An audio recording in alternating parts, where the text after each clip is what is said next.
Bonjour à tous. Revoici une belle parole, une bonne nouvelle de notre Bible. La nuit ne sera plus, et ils n'auront besoin ni de la lumière d'une lampe, ni de la lumière du soleil, parce que le Seigneur Dieu les éclairera, et ils régneront au siècle des siècles. Cette phrase provient de l'Apocalypse, qui est une vision, une prophétie tout en images et en référence aux Écritures juives. La bonne nouvelle de ce passage, qui a été annoncée dès les versets précédents, c'est la fin de la nuit, c'est la mort de la mort.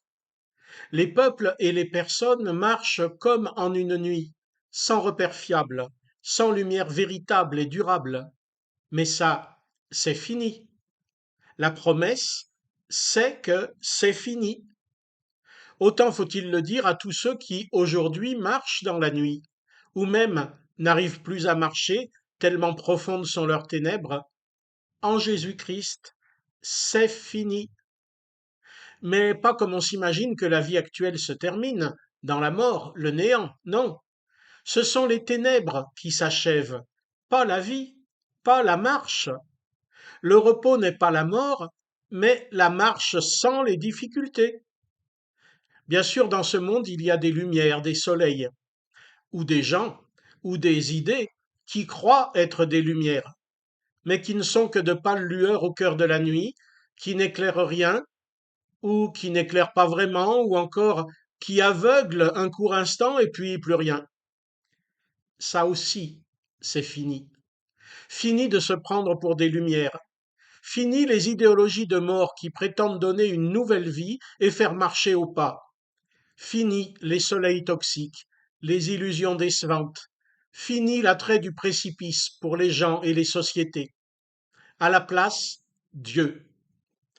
Pas la religion, pas les religieux, Dieu lui-même, pas n'importe quel Dieu, le Père de Jésus-Christ, le Dieu qui a donné sa vie pour tuer la mort et nous faire renaître. Non pas un Dieu de puissance avec étendards et trompettes, mais celui qui a fait de la croix une victoire définitive, pour vous, pour moi. Alors avec lui, en lui, dans cette victoire, la promesse, c'est notre règne éternel avec lui, dans sa lumière. Nous qui étions esclaves, nous qui sommes esclaves de tout ce qui nous arrive du dedans de nous-mêmes comme aussi du dehors, nous avons non seulement été libérés, mais d'esclaves nous sommes devenus rois et reines, non pas sur les autres, mais sur nous-mêmes. Notre existence d'enfant de Dieu nous a été rendue, restituée telle que Dieu la voulait, afin que nous vivions libres, libres seigneurs et dames de nos vies, que nous marchions debout vers la lumière. C'est une promesse. Elle est au futur, elle est en image, mais dans la foi, dans la confiance, elle prend déjà forme dans la vie concrète des chrétiens. Il est temps de relever la tête, de ne plus se confier en des lumières faillibles, mais dans la seule lumière pérenne, celle du Dieu qui nous aime.